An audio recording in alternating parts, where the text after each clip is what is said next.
লালমনিরহাটের ভাইয়েরা, আমরা ঐক্যবদ্ধ থাকলে ওই দুর্বৃত্তদের কালো হাত ভেঙে দিতে আমাদের সময় লাগবে না। তাদের কালো হাত ভেঙে দিতে রাজি আছে মুসলমান? কারা কারা রাজি? দু হাত তুলে দেখাও। লিল্লাহে তাকবীর, লিল্লাহে তাকবীর, লিল্লাহে তাকবীর। আজারি সাহেবের আগমন, আজারি সাহেবের আগমন, লিল্লাহে তাকবীর। লক্ষ লক্ষ তাওহীদি জনতা, পেছনে অনেকে জায়গা পায় নাই, কিন্তু কোনো আওয়াজ নাই, সবাই দাঁড়িয়ে আছে। এলইডি স্ক্রিন আছে, আপনারা স্ক্রিনে দেখতে পাচ্ছেন। আলহামদুলিল্লাহ, আমি সবাইকে দেখতে পাচ্ছি। মাশাআল্লাহ, মাশাআল্লাহ। শান্ত হয়ে আপনারা বসুন। অল্প কিছু সময় কথা বলার সুযোগ আমি পাবো, যেহেতু আমি হেলিকপ্টারে করে এসেছি। হেলিকপ্টারগুলোর আবার একটা পলিসি আছে, সানসেটের আগে, সূর্য ডোবার আগে তাদেরকে এয়ারপোর্টে আবার ল্যান্ড করতে হয়।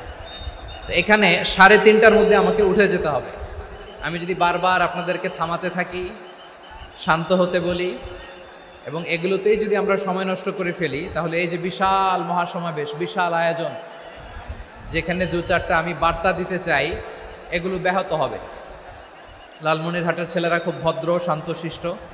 আসার পর থেকে আমাকে রিসিভ করা থেকে শুরু করে, স্টেজে আনা থেকে শুরু করে, এবং আলহামদুলিল্লাহ তরুণ জেনজি শ্রোতাদেরকে আমি দেখতে পাচ্ছি, তারা খুবই কোঅপারেট করার, অ্যাসিস্ট করার মানসিকতা আমার ভাইদের আছে। আলহামদুলিল্লাহ, আলহামদুলিল্লাহ। আমি চাইবো আমরা একটু নীরব, নিস্তব্ধ পরিবেশ তৈরি করার একটু চেষ্টা করব। প্রচণ্ড রোদ, আপনাদের যেমন কষ্ট হচ্ছে, আমারও কষ্ট হচ্ছে। ওনারা বলেছিল স্টেজকে সরাবে, উপরে পর্দা দিবে। আমি বললাম দরকার নাই, যেই পরিস্থিতিতে আছি আমরা বসি, শান্ত হইতে হবে। এখানে আমি শান্ত হইতে বলবো, ভলান্টিয়ার্সরা মাইক নিয়ে শান্ত হইতে বলবে, আমাদের সম্মানিত উপস্থাপক উনি শান্ত হইতে বলবে। এগুলোর অপেক্ষায় না থেকে নিজ দায়িত্বে আমরা সবাই শান্ত থাকি, যাতে লালমনিরহাটের এই প্রোগ্রাম একটা ইতিহাস হয়ে থাকে বাংলাদেশে। ঠিক কিনা বলেন? এটা কোনো রাজনৈতিক সমাবেশ না। এখানে লাফালাফি, চিৎকার চেঁচামেচি, হাত দেখানোর দরকার নাই। হাত দেখানোর পর্ব শেষ। এখানেও ঠান্ডা হয়ে গেছে, মাশাআল্লাহ। হ্যাঁ, মাশাআল্লাহ। আমাদের ভলান্টিয়ার্স ভাইরা, আমাদের স্বেচ্ছাসেবক ভাইরা, আইন শৃঙ্খলা রক্ষাকারী ভাইরা অনেক চেষ্টা করতেছে, মাশাআল্লাহ। Very good. I am very happy to C this scenario, মাশাআল্লাহ, আলহামদুলিল্লাহ। আমি একটু দেখতে চাই যে রংপুর বিভাগের কে কোন জেলা থেকে আপনারা এসছেন। কুড়িগ্রাম থেকে কারা এসছেন দেখি? কুড়িগ্রাম, মাশাআল্লাহ, মাশাআল্লাহ। আচ্ছা, গাইবান্ধা জেলার কে আসছেন? গাইবান্ধা, হ্যাঁ, মাশাআল্লাহ। ঠাকুরগাঁও অনেকে আসছেন। দিনাজপুর জেলা থেকে, মাশাআল্লাহ। নীলফামারী, ঠিক আছে, ফি আমানিল্লাহ। পঞ্চগড় অনেক আসছে। রংপুর,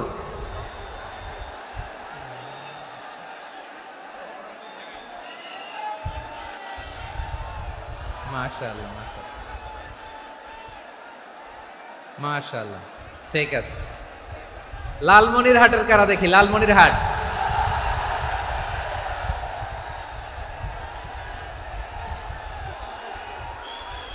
মাশাআল্লাহ, মাশাআল্লাহ, ঠিক আছে। আচ্ছা, এই রংপুর বিভাগের বাইরে থেকে অন্য জেলার কারা কারা আসছেন দেখি? তাও আছে অনেকে, মাশাআল্লাহ, ঠিক আছে, ঠিক আছে।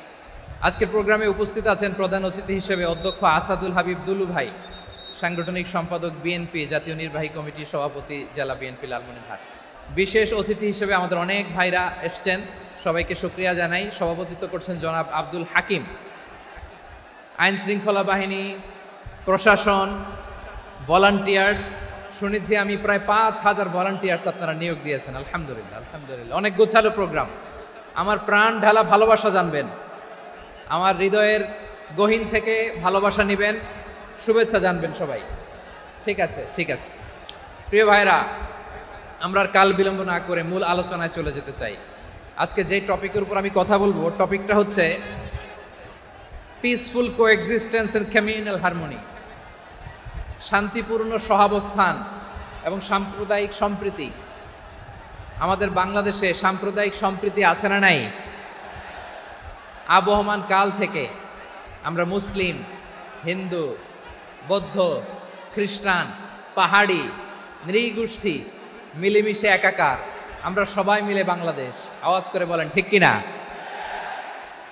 আমাদের পারস্পরিক সম্প্রীতি, ভালোবাসা, সৌহার্দ্যপূর্ণ আচরণ, বোঝাপড়া এটা বেশ মজবুত।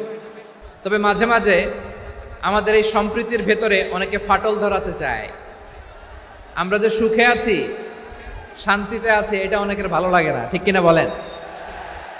আমাদের মধ্যে সাম্প্রদায়িক সম্প্রীতি, সৌহার্দ্যপূর্ণ আচরণ, ভালোবাসা এটা আবহমান কাল ধরে আছে।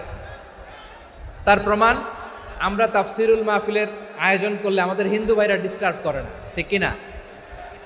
এবং আমি যদি বলি হাত তোলেন, হিন্দু ধর্মের কারা কারা এসেছেন, কত শত কত হাজার যে হাত উঠবে, আপনি অবাক হয়ে যাবেন। আমি চাচ্ছি না হাত উঠাতে। খুলনাতে সর্বশেষ যে আমি প্রোগ্রাম করে গেলাম, সেখানে কয়েকশো হিন্দু ভাই আসছে আমাদের আলোচনা শুনতে, আলহামদুলিল্লাহ। অনেক বৌদ্ধরা আসে, অনেক খ্রিস্টানরা আসে। এবার সফরেও অনেক হিন্দু ভাইরা আমার সাথে দেখা করেছে। তারা বলেছে, হুজুর আমরা আপনার আলোচনা শুনি, আলহামদুলিল্লাহ বলেন। So it's our responsibility to present hour religion to our non Muslim brothers and sisters. আমাদের অমুসলিম ভাই বোনদের কাছে ইসলামের সৌন্দর্য তুলে ধরা এটা আমাদের দায়িত্ব। We all are the ambassador of Islam. আমরা প্রত্যেকে দায়িত্বশীল, আমরা প্রত্যেকে এক একজন ইসলামের অ্যাম্বাসেডর, আলহামদুলিল্লাহ বলেন। এজন্য এমনভাবে দ্য বিউটি অফ ইসলাম, ইসলামের সৌন্দর্য আমাদেরকে ফুটিয়ে তুলতে হবে, যাতে করে নন মুসলিমরা শাহাদা পড়ে, কালিমা পড়ে মুসলমান হয়ে যায়। অনেক নন মুসলিম ভাই বোন আমাদের হাতে শাহাদা পড়ে, কালিমা পড়ে মুসলমান হয়েছে, অনেক। সো আমরা যেন ইসলামের বিউটিটাকে তুলে ধরতে পারি এবং এই যে সম্প্রীতি, এটাকে যেন আমরা অটুট রাখতে পারি। আদতে আদতে বাংলাদেশের ইতিহাস বলে আমাদের দেশে কোনো দাঙ্গা নাই, আছে? লালমনিরহাটের ভাইয়ের আওয়াজ করে বলেন, আমাদের দেশে হিন্দু মুসলিম দাঙ্গা আছে? আমরা ভাই ভাই, আওয়াজ করে বলুন তো, আমরা কি ভাই ভাই? কিন্তু কিছু দুষ্ট লোক আছে, তারা আমাদের সম্পর্কের মধ্যে ফাটল ধরাতে চায়, ঠিক কিনা বলেন? মাঝে মাঝে ঝগড়া লাগাতে চায়। দেখবেন পত্রপত্রিকায় দেখা যায় বিভিন্ন ধর্মীয় উপাসনালয়গুলোতে হামলা চালানো হয়। এগুলো রাজনৈতিক উদ্দেশ্য প্রণোদিত, এগুলোর সাথে ইসলামের কোনো সম্পর্ক নাই। এজন্য এই দুর্বৃত্তদের ব্যাপারে আমাদের সাবধান থাকতে হবে। আমরা সবসময় যেমনি ঐক্যবদ্ধ, ইউনাইটেড, আমরা যদি এরকম ইউনাইটেড থাকি, এই সমস্ত দুর্বৃত্তদের কালো হাত ভেঙে দিতে আমাদের 1 ঘন্টাও লাগবে না। চিল্লায় বলো ঠিক কিনা? আমরা সংঘবদ্ধ থাকবো। এই যে আমাদের পিসফুল কোএক্সিস্টেন্স, শান্তিপূর্ণ সহাবস্থান। যেদিন হিন্দুদের পূজা অনুষ্ঠান, আমরা ওই দিন তাফসির মাহফিল করি না, ঠিক কিনা বলেন? যেদিন আমাদের তাফসিরুল কোরআনের প্রোগ্রাম, ওই দিন আমাদের হিন্দু ভাইরা ডিস্টার্ব করে না, সুবহানাল্লাহ। হিন্দুদের পূজা অনুষ্ঠানে মাদ্রাসার ছাত্র যে পাহারা দেয়, গোটা বিশ্বে এরকম দৃষ্টান্ত নজির বিরল, ঠিক কিনা বলেন? আইন শৃঙ্খলা বাহিনীর পাশাপাশি মাদ্রাসার ছাত্ররা যে সেখানে পাহারা দেয়, গোটা পৃথিবীতে এই দৃষ্টান্ত আপনি পাবেন। মাদ্রাসার ছাত্ররা, তারা তো কোরআনের ধারক, তারা হাদিসের ধারক, তারা কেন মন্দির পাহারা দিবে? এই সম্প্রীতিকে ধরে রাখার জন্য, এই সৌহার্দ্যকে ধরে রাখার জন্য, আমাদের পারস্পরিক ভালোবাসাকে অটুট রাখার জন্য। আওয়াজ করে বলতে হবে ঠিক কিনা? এখন বলেন, আমাদের এই ভালোবাসা অটুট থাক, আমরা চাই কি চাই না? আমরা হিন্দু মুসলিম মিলেমিশে শান্তিপূর্ণ সহাবস্থান, সাম্প্রদায়িক সম্প্রীতি। লালমনিরহাটের ভাইয়ের আওয়াজ করে বলুন, এই সাম্প্রদায়িক সম্প্রীতি আমরা চাই কি চাই না? আল্লাহ এই দেশকে তুমি বরকতময় করো, বাংলাদেশকে তুমি শান্তিময় করো। আওয়াজ করে সবাই বলেন আমিন। প্রিয় ভাইরা, আমি বলেছিলাম আমার আলোচনার বিষয় হচ্ছে শান্তিপূর্ণ সহাবস্থান, সাম্প্রদায়িক সম্প্রীতি। আমরা দেখব ইসলাম আমাদেরকে কি কি দিক নির্দেশনা দেয়। কান দুটো আমার দিকে করে রাখেন, আমি এখনো উঠে যাব, হাত নাড়ায় লাভ নাই, আমি উঠে যাব। তাকায় থাকো আর কান খাড়া, আওয়াজ হবে না। হ্যাঁ, মাশাআল্লাহ মাশাআল্লাহ, ঠিক আছে। আমরা দেখব যে রাসূল সাল্লাল্লাহু আলাইহি ওয়াসাল্লাম এই পিসফুল কোএক্সিস্টেন্সের জন্য আমাদের কি শিখিয়েছেন, কি কি গাইডলাইন দিয়েছেন। আমরা 1 2 3 4 করে এগুলো আপনাদের সাথে শেয়ার করব। আমি আপনাদের খেদমতে সূরাতুল আনআমের 108 নম্বর আয়াত তেলাওয়াত করেছি। এখানে আল্লাহ রাব্বুল ইজ্জা ওয়াল জালাল তিনি ইরশাদ করছেন, ওয়ালা তাসুব্বুল্লাযীনা يدعون من دون الله فيسبوا الله عدوا بغير علم كذلك زينا لكل أمة عملهم ثم إلى ربهم مرجعهم فينبئهم بما كانوا يعملون رب العالمين বলেন, গোলাম ও আমার ইমানদার বান্দারা শোনো শোনো, লা তাসুবুল্লাযীনা ইয়াদউনা মিন দুনিল্লাহ ফায়াসুবুল্লাহ আদওয়াম বিগাইরি ইলম। আল্লাহ বলেন, ও বিশ্বাসীরা শোনো, যারা আল্লাহকে বেছে রেখে দেব দেবীর পূজা করে, অন্য উপাস্যের পূজা করে, তাদেরকে ডাকে, ওই দেবতাদেরকে তোমরা গালি দিও না। যদি ওই দেবতাদেরকে গালি দাও তাহলে ভুলবশত শত্রুতাবশত তারা তোমাদের রব আল্লাহকে গালি দেবে, ঠিক কিনা? তোমরা যদি তাদের দেবতাদের গালি দাও, ওরা রেগে তোমার আল্লাহরে গালি দিবে। রব্বুল আলামিন বলেন, খবরদার বিশ্বাসীরা, আল্লাহ ছাড়া যারা অন্যান্য উপাস্যদেরকে ডাকে, দেবতাদেরকে ডাকে, তাদেরকে তোমরা গালি দিও না। ওই সমস্ত দেবতাদেরকে যদি তোমরা গালি দাও তাহলে তারা আল্লাহকে গালি দিবে, ঠিক কিনা বলেন? আমরা দেবতাদের গালি দিলে ওরা আল্লাহকে গালি দিবে। রব্বুল আলামিন বলেন, খবরদার দেবতাদেরকে গালি দিও না, তাহলে ওরা তোমার রব আল্লাহরে গালি দেবে। প্রতিটি জাতির জন্য তাদের কাজকে আমি আল্লাহ সুশোভিত করে রেখেছি, তারা সবাই একদিন আমার কাছেই ফিরে আসবে। এরপর আমি রব্বুল আলামিন তাদের আমলনামা তাদেরকে জানিয়ে দেব। সুবহানাল্লাহ পড়ে। অন্য ধর্মের দেবতাদেরকে যে গালি দেওয়া যাবে না, এই আদেশটা কার? আরো জোরে বলুন, কার? গালি দিবেন কোন দেবতাকে? দিবেন? যদি দেন তাহলে ওরা আল্লাহরে গালি দিবে, তাহলে আল্লাহরে গালি খাওয়াইলো কে? আপনি, ঠিক কিনা বলেন? আমি আল্লাহকে গালি খাওয়ানোর কারণ হলাম, কারণ আমি যদি গালি না দিতাম ওরা আমার রবকে গালি দিত না। আওয়াজ করে বলেন, ঠিক কিনা? তাহলে প্রিয় ভাইয়েরা, ইসলাম আমাদেরকে শিখায়, সূরাতুল আনআমের 108 নম্বর আয়াত থেকে আমরা বুঝলাম কোন ধর্মকে ছোট করা যাবে না। অন্য ধর্মকে ছোট করা মানে ইসলামকে ছোট করা। অন্য ধর্মের দেবতাকে গালি দেওয়া মানে আল্লাহকে গালি খাওয়ানো। আওয়াজ করে বলেন, ঠিক কিনা? খবরদার, এটা করা যাবে না। আর অন্য ধর্মের দেবতাকে যদি আপনি গালি দেন, ওরা ইসলাম থেকে দূরে সরে যাবে। যাও ইসলামের প্রতি আকৃষ্ট হয়েছিল আর কোনোদিন ইসলামের ধারে কাছে আসবে না। আওয়াজ করে বলেন, ঠিক কিনা? গালি দিব না, বরং ইসলামের beauty, the beauty of Islam, ইসলামের সৌন্দর্যকে আমরা তুলে ধরব। আমরা যদি বিশ্বনবী সাল্লাল্লাহু আলাইহি ওয়াসাল্লামের জীবনের দিকে তাকাই, তাহলে আমি দেখব বিষ্ণু ইসলাম মক্কাতে কিংবা মদিনাতে অন্য ধর্মের লোকদের সাথে খুব পিসফুলি লাইফ লিড করেছেন। হোক মুশরিক, হোক খ্রিস্টান, হোক ইহুদি, বিশ্বনবী সবার সাথে মিলেমিশে ছিলেন। আলহামদুলিল্লাহ বলেন। ইসলাম হচ্ছে পিসফুল রিলিজিয়ান। অন্য ধর্মের প্রতি সহনশীলতার সবক ইসলাম আমাদেরকে দেয়। কিন্তু প্রতিটি মুসলিমের এটা মনে রাখতে হবে, আল্লাহর কাছে পছন্দনীয় গ্রহণযোগ্য ধর্ম, জীবনাদর্শ একটি, সেটা হচ্ছে ইসলাম। আওয়াজ করে বলেন, সেটা কি? লালমনিরহাটের ভাইয়েরা আওয়াজ করে বলুন, আল্লাহর কাছে মনোনীত ধর্ম একটি, সেটা কি? এজন্য রব্বুল আলামিন বলেন, ইন্নাদ-দীনা ইনদাল্লাহিল ইসলাম, আল্লাহর কাছে মনোনীত গ্রহণযোগ্য অ্যাকসেপ্টেড ধর্ম মতাদর্শ একটা, সেটা হলো ইসলাম। ইসলাম ছাড়া অন্য কোনো ধর্ম যদি কেউ তালাশ করে, তার ওই ধর্ম আল্লাহ গ্রহণ করবে না। ওমাই ইয়াবতাগি গায়রাল ইসলামি দীনান ফালাই ইউকবালা মিন ওয়া হুয়া ফিল আখিরাতি মিনাল খাসিরিন।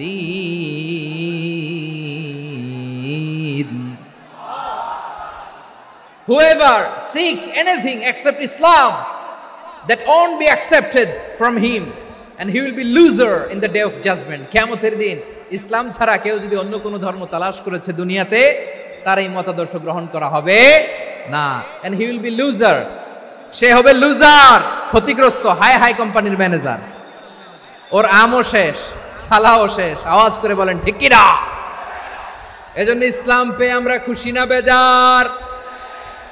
প্রত্যেক নামাজ শেষে আমরা আল্লাহরে বলি, আল্লাহ রাদিতু বিল্লাহি রাব্বা ওয়া বিল ইসলামি দীনা ওয়া বি মুহাম্মাদিন নাবিয়ান ওয়া রাসূলা। ও আল্লাহ, তোমারে রব হিসেবে পেয়ে আমরা খুশি। ও আল্লাহ, ইসলামকে ধর্ম হিসেবে পেয়ে আমরা খুশি। বিশ্বনবীকে আমাদের রাসূল পেয়ে আমরা খুশি। ঠিক কিনা বলেন? ইসলাম ছাড়া অন্য কোনো ধর্ম আমরা গ্রহণ করব না। ঠিক কিনা বলেন? আল্লাহর কাছে অ্যাকসেপ্টেড রিলিজিয়ান একটা, সেটা ইসলাম। তো বিশ্বনবী সাল্লাল্লাহু আলাইহি ওয়াসাল্লাম মক্কাতে কিংবা মদিনাতে খুব পিসফুলি এক্সিস্ট করেছেন, যে কোনো ধর্মের সাথে মিলেমিশে চলেছেন। তার প্রমাণ আমরা যদি রাসূল সাল্লাল্লাহু আলাইহি ওয়াসাল্লামের বায়োগ্রাফির দিকে তাকাই, তাহলে দেখব তিনি মুশরিকদের সাথে পিস ট্রিটি করেছেন, শান্তি চুক্তি, পিস ট্রিটি, পিস এগ্রিমেন্ট। আপনারা হুদাইবিয়ার সন্ধির নাম শুনেছেন? আমার লালমনিরহাটের কলিজার টুকরা ভাইয়েরা, হুদাইবিয়ার সন্ধির নাম আপনারা শোনেন নাই? ষষ্ঠ হিজরিতে বিষ্ণু ঈসা ইসলাম মুশরিকদের সাথে এই ট্রিটি করেছেন, চুক্তি। কাদের সাথে? মুশরিকদের সাথে। আমরা তো মুসলমান বসতে পারি না। আমরা দুই মুসলিম ভাই একসাথে বসে চা খেতে পারি না, গল্প করতে পারি না। বিষ্ণু ঈসা ইসলাম মুশরিকদের সাথে ট্রিটি করেছেন, হুদাইবিয়ার সন্ধি। এই সন্ধির আগে মক্কা থেকে কেউ মদিনায় যেতে পারে না, মদিনা থেকে কেউ মক্কায় যেতে পারে না। কিন্তু এই সন্ধির পরে ট্রাফিক স্বাভাবিক হয়ে গেল। মক্কার লোকেরা মদিনায় আসতে পারে, মদিনার লোকেরা মক্কায় আসতে পারে। এটাকে বলে সুলহে Hudaibiya, the peace agreement of Hudaibiya, শান্তি চুক্তি। আমরা পৃথিবীতে এখন অনেক শান্তি চুক্তির নাম শুনি, এগুলো সব the piece treaty of Hudaibiya থেকে কপি করা। আল্লাহু আকবার। তাহলে বিশ্বনবী সাল্লাল্লাহু আলাইহি সাল্লাম তিনি যে শান্তিপূর্ণ সহাবস্থানে বিশ্বাসী ছিলেন, মুসলমানেরা যে অন্য ধর্মের প্রতি সহনশীল, তার প্রমাণ হচ্ছে এই পিস ট্রিটি।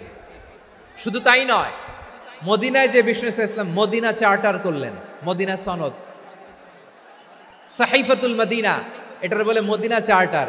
যে ওয়েস্টে, ইউরোপে, আমেরিকাতে তারা অনেক চার্টার করে, সব চার্টার মদিনা চার্টার থেকে কপি করা। আওয়াজ করে পড়েন সুবহানাল্লাহ। বিষ্ণু ইসলাম মদিনায় গেলেন, মদিনাতে মুসলিম, মুশরিক, ইয়াহুদি, এই তিন ধর্মের লোক মিলে সব স্টেক হোল্ডার যারা আছে সবাইকে নিয়ে বিষ্ণু ইসলাম মদিনা চার্টার করলেন, মদিনা সনদ। পড়েন সুবহানাল্লাহ। শুধু তাই নয়, মক্কাতে বিশ্বনবী পিস এগ্রিমেন্ট করলেন, শান্তি চুক্তি মুশরিকদের সাথে। মদিনাতে যে বিশ্বনবী মদিনা চার্টার করলেন, মদিনা সনদ করলেন ইহুদিদের সাথে। আবার মদিনাতে বিশ্বনবী ইহুদিদের সাথে পিস ডায়ালগ করলেন, ইন্টারফেথ ডায়ালগ করলেন, আন্তধর্মীয় সংলাপ করলেন। যেই সংলাপের মূল ভিত্তি ছিল তাওহীদ। মূল ভিত্তি ছিল কি? তাওহীদ। বিশ্বনবী ইহুদিদেরকে ডাকলেন, আহ্বান করলেন, কুল ইয়া আহলাল কিতাবি তাআলাউ ইলা কালিমাতিন সাওয়াইন বাইনানা ওয়া বাইনাকুম আল্লা না'বুদা ইল্লাল্লাহ ولا نشرك به شيئا ولا يتخذ بعضنا بعضا أربابا من دون الله فإن تولوا فقولوا اشهدوا بأننا مسلمون سبحان الله পড়েন। বিশ্বনবী মদিনার ইহুদিদের ডেকে বললেন, ও ইহুদিরা, শোনো শোনো, আসো এমন একটা আদর্শের প্রশ্নে আমরা একত্রিত হই, যে আদর্শের প্রচার তোমাদের নবীরাও করেছে, আমিও করি। যে আদর্শের কথা তোমাদের পবিত্র ধর্মগ্রন্থগুলোতে আছে, আমার কোরআনেও আছে, সেটা হলো তাওহীদ।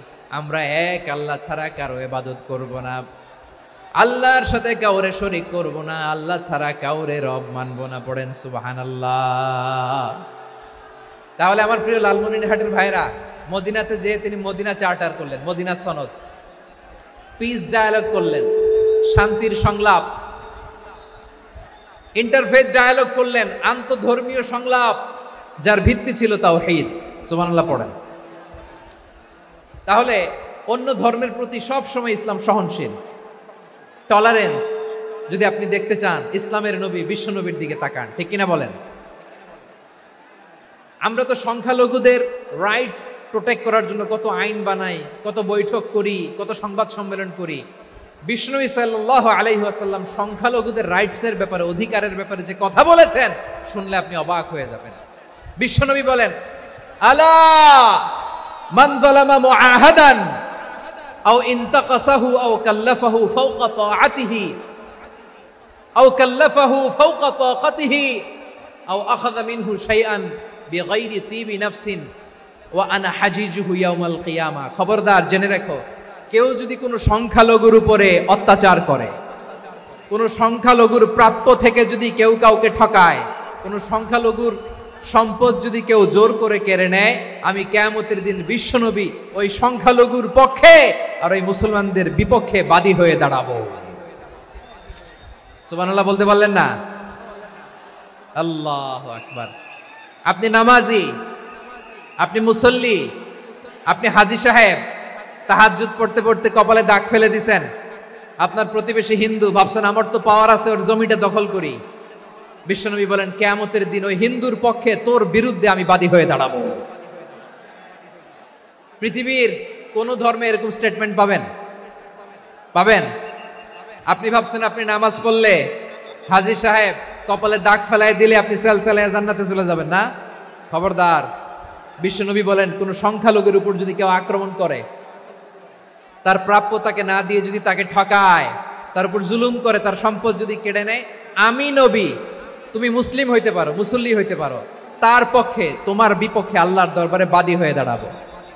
আচ্ছা, লালমনিরহাটের ভাইরা, বিশ্বনবী যদি কিয়ামতের দিন কারো বিপক্ষে দাঁড়ায়, ও তো সেলসেলায়া জান্নাতি, তাই না? জান্নাতি না? যে নবীর সুপারিশ ছাড়া জান্নাতের গেটও দেখা যাবে না, ওই নবী যদি বলে তোর বিপক্ষে আমি বাদী হয়ে দাঁড়াবো, ওই জান্নাতে আর ঢোকার কোনো সুযোগ আমাদের থাকবে? এখানেই শেষ না আমার প্রিয় লালমনিরহাটের ভাইয়েরা, এখানেই শেষ নয়। বিশ্বনবী বলেন, মান কাতালা মুআহাদান, বুখারীর বর্ণনা, মান কাতালা মুআহাদান লাম ইয়ারাহ রাইহাতাল জান্নাহ। অন্যায় ভাবে কোনো মুসলিম যদি কোনো সংখ্যালঘুরে হত্যা করে, জান্নাতে যাওয়া তো দূরের কথা, ওই মুসলিম জান্নাতের ঘ্রাণও পাবে না। সেই বুখারীর বর্ণনা, মান কাতালা মুআহাদান লাম ইয়ারাহ রাইহাতাল জান্নাহ ওয়া ইন্না রিহাহা লা ইউজাদু মিন মাসিরাতি 40 আমা। যে জান্নাতের ঘ্রাণ 40 বছর দূরের রাস্তা থেকেই পাওয়া যায়। সুবহানাল্লাহ পড়েন। প্রিয় ভাইরা, এখান থেকে জান্নাতে পৌঁছতে লাগবে 40 বছর। এত দূর কত বছর? সবাই বলেন কত বছর? এখান থেকে জান্নাতে পৌঁছতে লাগবে 40 বছর। এত দূরে থাকতেই জান্নাতের ঘ্রাণ আপনার নাকে এসে ধাক্কা মারবে। বিষ্ণুই বলেন, যে ব্যক্তি কোন সংখ্যালঘুকে হত্যা করে, জান্নাতে তো ঢুকতে পারবেই না, জান্নাতের ঘ্রাণও তার নাকে লাগবে না। পড়েন নাউযুবিল্লাহ।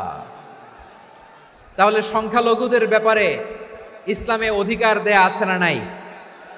লালমনিরহাটের ভাইয়ের আওয়াজ করে বলেন, আমার সংখ্যালঘু হিন্দু ভাইদের রাইটস, অধিকার আমাদের ইসলামে প্রোটেক্টেড আছে না নাই? এখানেই শেষ না। বিষ্ণু ইসলাম আপনার অমুসলিম প্রতিবেশীর সাথে ভালো আচরণ করতে বলেছে। আমাদের হয় না এটা মুসলিম পাড়া, ওটা বৌদ্ধ পাড়া, হয় না? অনেক সময় হয় না এটা আমাদের মুসলিম পাড়া, ওইটা হিন্দু পাড়া, এরকম আছে না নাই? লালমনিরহাটে নাই না? আছে?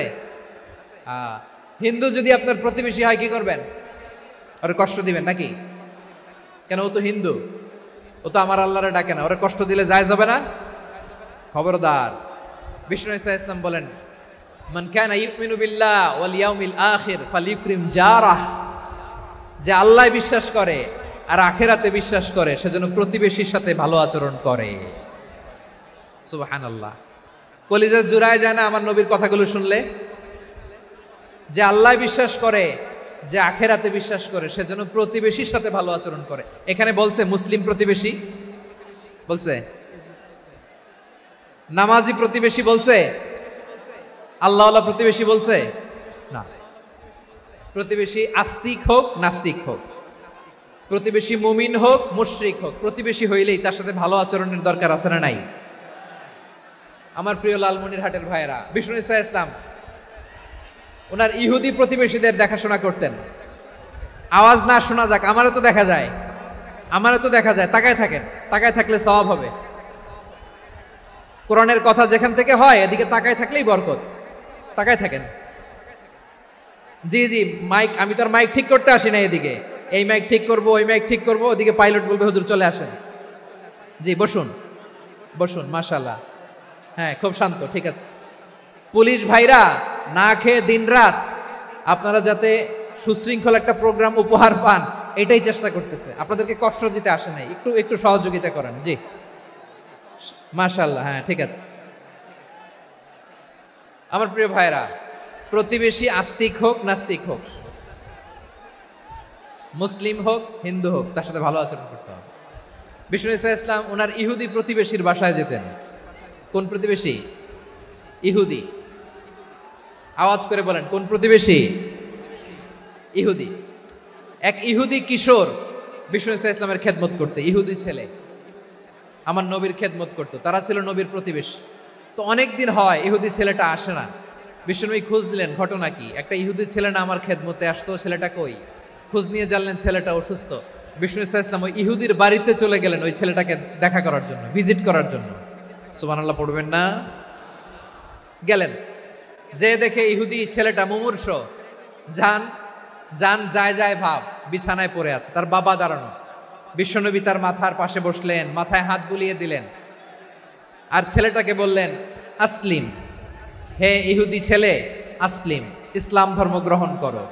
তো ছোট্ট ছেলে ভাবে আমরা ইহুদি, এখন ইসলাম ধর্ম গ্রহণ করলে আব্বা যদি বকা দেয়, ফানাযারা ইলা ওয়াজহি আবি, ছেলেটা তার বাবার চেহারার দিকে তাকালো, দেখি আব্বা কি কয়। আব্বা যদি বলে তাইলে ইসলাম ধর্ম গ্রহণ করবে। ইহুদি ছেলেটা তার বাবার দিকে যখন তাকালো, ওর বাবা বলে আতি আবুল কাসিম, আবুল কাসিম যা বলে তাই করো। আবুল কাসিম হচ্ছে বিষ্ণু ইসলামের একটা কুনিয়াত, উপনাম। আমার রাসূলের বড় ছেলের নাম ছিল কাসেম। যেমন দেখবেন আমাদের এলাকায় কারো ছেলের বড় ছেলের নাম যদি হয় আব্দুল্লাহ, এরা আব্দুল্লাহর বাপ বলে ডাকে। কারো বড় মেয়ের নাম যদি হয় ফাতেমা, এরা কি ডাকে? ফাতেমার বাপ বলে না? তো বিষ্ণু ইসলামের বড় ছেলের নাম ছিল কাসেম। ইহুদি বাবা বলল আতি আবুল কাসেম, আবুল কাসেম যা বলে তাই শোনো, মানে মোহাম্মদ যা বলে তাই শোনো। এই কথা শুনে ছেলে সাহস পাইছে, ছেলে আবার পড়তে আরম্ভ করলো আশহাদু আল্লাহ ইলাহা ইল্লাল্লাহ ওয়া আশহাদু আন্না মুহাম্মাদার রাসূলুল্লাহ, পড়েন আল্লাহু আকবার। বিশ্বনবীর আহ্বান শুনে ওই আহ্বানে সাড়া দিয়ে ইহুদি ছেলে শাহাদা পড়ে মুসলমান হয়ে গেল। তার হৃদয়টারে ইমানের নূর দিয়ে আলোকিত করে দিল কে? প্রিয় ভাইরা, এবার রাসূল সাল্লাল্লাহু আলাইহি ওয়াসাল্লাম বের হয়ে আসলেন ঘর থেকে, আর বললেন আলহামদুলিল্লাহিল্লাযী আনকাযাহু মিনান নার, প্রশংসা সে আল্লাহর যে আল্লাহ জাহান্নামে চলে যাচ্ছিল প্রায় এমন একটা লোককে মুহূর্তের মধ্যে কালেমায়ে শাহাদাতের বদৌলতে জান্নাতি বানায় দিলেন। আওয়াজ করে পড়েন সুবহানাল্লাহ। এই হাদিস থেকে আমরা কি শিখলাম? What is the moral of the story? এক নম্বর স্টোরি হলো, প্রতিবেশী ইহুদি হোক হিন্দু হোক, যাবেন, সুসম্পর্ক রাখবেন, উপহার দিবেন, বিপদে পাশে দাঁড়াবেন, তাইলেই তো আপনাদের প্রতি, মুসলমানদের প্রতি তারা আকৃষ্ট হবে, ঠিক কিনা বলেন? আপনি যদি হিন্দুদের সাথে বৌদ্ধদের সাথে নাই মিশেন, নাস্তিকের কাছে নাই যান, তো ইসলামের সৌন্দর্যটা ওরা বুঝবে কেমনে? আমার অনেক হিন্দু পরিচিত ভাই আছে, ওরা আমাদের ইফতারির প্রোগ্রামে এসে একসাথে ইফতারি করে। অনেক মদখোর আমার সাথে বসে একসাথে ডিনার করে, হাফ প্যান্ট পরা, গলায় স্বর্ণের চেইন, হাতে স্বর্ণের ব্রেসলেট, আইসা আমার সাথে ডিনার করছে, আছে এরকম। গাঁজাখোর, আমি বলি আসো, welcome welcome to my dinner, আসো বসো। বসলেই তো আমি ওর ডিএনএ, চিন্তার ডিএনএ চেঞ্জ করে দেওয়ার সুযোগ পাবো, চিল্লায় বলো ঠিক কিনা? আসতে হবে আমার কাছে। Our door is open, the door of Islam is open 24/7. সব সময় আমাদের ইসলামের দরজা আমার অমুসলিম ভাইদের জন্য খোলা আছে না নাই? এই হাদিস থেকে দুইটা শিক্ষা। এক নম্বর শিক্ষা, প্রতিবেশী মুসলিম হোক অমুসলিম হোক, যান, অসুস্থ হইলে একটু আপেল নিয়ে যান, আঙ্গুর নিয়ে যান, কমলা নিয়ে যান, তাদের সাথে ভালো আচরণ করেন। ইসলামের বিউটি দেখে, সৌন্দর্য দেখে অবাক হবে, নসিব ভালো হলে কোনোদিন কালিমা পড়ে মুসলমান হয়ে যাবে, ঠিক কিনা বলেন? তাহলে অমুসলিমের সাথে ভালো সম্পর্ক। বিশ্বনবী ইহুদির বাড়িতে গেলেন, ইহুদির বাড়ি, আর আমার মুসলমান ভাই আমার কাফের বলে, এরকম আছে না নাই? হ্যাঁ, মুসলিম মুসলিমরা দেখতে পারে না, সহ্য করতে পারে। বিশ্বনবী সাল্লাল্লাহু আলাইহি ওয়াসাল্লাম ইহুদির বাড়িতে গেলেন, এটা একটা শিক্ষা। আচ্ছা, দুই নম্বর শিক্ষা হলো, বিশ্বনবী সাল্লাল্লাহু আলাইহি ওয়াসাল্লামের খাদেম ছিল ইহুদি, এতদিন খেদমত করলো, একদিনও বিশ্বনবী ওরে কালিমার দাওয়াত দেয় নাই। কারণ কি, বিশ্বনবী একটা ভালো সময়ের অপেক্ষা করতেছিলেন, প্রপার টাইমিং। দায়ীর কাজ হচ্ছে দায়ী ইলাল্লাহ, সে হচ্ছে সুযোগ সন্ধানী। দায়ী সুযোগ খোঁজে, কখন দাওয়া দিলে ব্যাটে বলে হবে, ঝোপ বুঝে কোপ মারে, ঠিক কিনা বলেন? বিষ্ণু ইসলাম ভালো সময়ের অপেক্ষা করতেছিলেন, দেখি ভালো সময় আসুক আসুক আসুক আসুক। আস্তে আস্তে এমন সময় আসছে, ছেলে এবার মুমূর্ষ। অসুস্থ ব্যক্তির হৃদয় অত্যন্ত নরম থাকে। হসপিটালে যখন কেউ যায় তার হৃদয়টা বড্ড নরম থাকে, মৃত্যুর ভয়ে তার অন্তরটা নরম থাকে, ঠিক কিনা বলেন? এই প্রপার টাইমিং এর অপেক্ষা করতেছিলেন। যখনই টাইমিং পেয়েছেন, দাওয়াত দিলেন, পড়ো লা ইলাহা ইল্লাল্লাহ, সুবহানাল্লাহ পড়েন সবাই। তাহলে ইসলাম অমুসলিম প্রতিবেশীর সাথে ভালো আচরণ করতে বলে। ইসলাম অমুসলিম মাতা পিতার সাথেও ভালো আচরণ করতে বলে। মাতা পিতা যদি অমুসলিম হয়, তারা ফেলে দিতে পারবেন? পারবেন? আমার লালমনিরহাটের ভাইরা, অনেক হিন্দু ছেলে আমাদের হাতে শাহাদা পড়ে মুসলিম হয়, কিন্তু ওর মা মুসলমান হয় নাই, বাবাও হয় নাই। এরকম আছে না নাই? তো ও হয়েছে মুসলিম, মা বাপ হিন্দু, এখন মা বাপ কি বাদ? হ্যাঁ, মা বাপ বাদ দেয়া যাবে? যেই মা আপনার 9 মাস 8 মাস পেটে ধারণ করলো, আপনার মায়ের নার ছেঁড়া ধন, আপনি ওই মারে বাদ দিতে পারবেন? যে মায়ের বুকের তাজা দুধ খেয়ে আপনি আজকে বাড়ন্ত তাজা তরতাজা, ওই মারে বাদ দেয়া যাবে? মায়ের এক ধারে দুধের দাম, কাটিয়া গায়ের চাম, পাপোশ বানাইলে ঋণের শোধ হবে না, এমন দরদি ভাবে কেউ হবে না আমার মাহা গো, ঠিক কিনা? মাকে তো বাদ দেয়া যায় না। وَقَضَى رَبُّكَ أَلَّا تَعْبُدُوا إِلَّا إِيَّاهُ وَبِالْوَالِدَيْنِ إِحْسَانًا। আল্লাহ বলে অবধারিত দুইটা ভার্ডিক্ট তোমাদের জন্য, এক আল্লাহর ইবাদত করবা আর মা বাবার প্রতি ইহসান করবা। আদেশটা কার? মা বাবার প্রতি ইহসান করতে হবে। আমার মা হিন্দু হোক, ভালো আচরণ করতে হবে, বৌদ্ধ হোক, ভালো আচরণ করতে হবে। আমার যে সমস্ত হিন্দু ভাইয়েরা মুসলিম হয়েছে, তোমাদের মা বাবা এখনো মুসলমান হয় নাই, তাদের সাথে ভালো আচরণ করতে হবে। খেদমত নিজে করতে হবে, অথবা খেদমতের ব্যবস্থা করাই দিতে হবে। মান্থলি যে খরচ লাগে এটা দিতে হবে। আরে তুমি এখন মুসলিম, তোমার মা বাবা হিন্দু, এখনই তো সুযোগ ইসলামের সৌন্দর্য দেখানো। এখন মা বাবা যদি দেখে, আরে এটা হিন্দু থাকতে তো বদমাইশ ছিল, বেয়াদব ছিল, কি এমন ধর্ম সে গ্রহণ করলো যেটা গ্রহণের সাথে সাথে সে পাল্টে গেল? কি এমন ধর্ম সে গ্রহণ করেছে যেটা তার জীবনকে আলোকিত করে দিয়েছে? নসিব ভালো হইলে তারাও কালিমা পড়ে মুসলমান হয়ে যাবে। বিষ্ণু ইসলামের স্ত্রীর নাম ছিল আয়েশা রাদিয়াল্লাহু তাআলা আনহা, আবু বকর রাদিয়াল্লাহু তাআলা আনহুর মেয়ে। আবু বকর রাদিয়াল্লাহু তাআলা আনহুর আরেক মেয়ের নাম হচ্ছে আসমা। কি নাম? দুজনই আবু বকর রাদিয়াল্লাহু তাআলা আনহুর মেয়ে, আসমা আর আয়েশা। নাম দুইটা কেমন লাগে? আসমা নামটা কেমন লাগে? আয়েশা নামটা কেমন লাগে? লালমনিরহাটে অনাগত যদি কন্যা সন্তান হয়, যদি মনে চায় আসমা রেখে দিতে পারবেন, যদি মনে চায় আয়েশা রেখে দিয়েন। দেশে বিদেশে এয়ারপোর্টে রাস্তা ঘাটে শুধু বলে, হুজুর একটা নাম দেন, আমার ছেলের একটা নাম দেন, মেয়ের একটা নাম দেন। তো আমার মনে আছে যশোরের আদ্দিনের মাহফিলে আমি একটা দুইটা নাম দিয়েছিলাম। আজকে লালমনিরহাটের এই প্রোগ্রামে কন্যা সন্তান যদি হয়, দুটা নাম দিলাম, আসমা কিংবা আয়েশা। ইনশাআল্লাহ পড়েন। দুজন বোন, এক মায়ের না, বাবা এক মা দুইজন।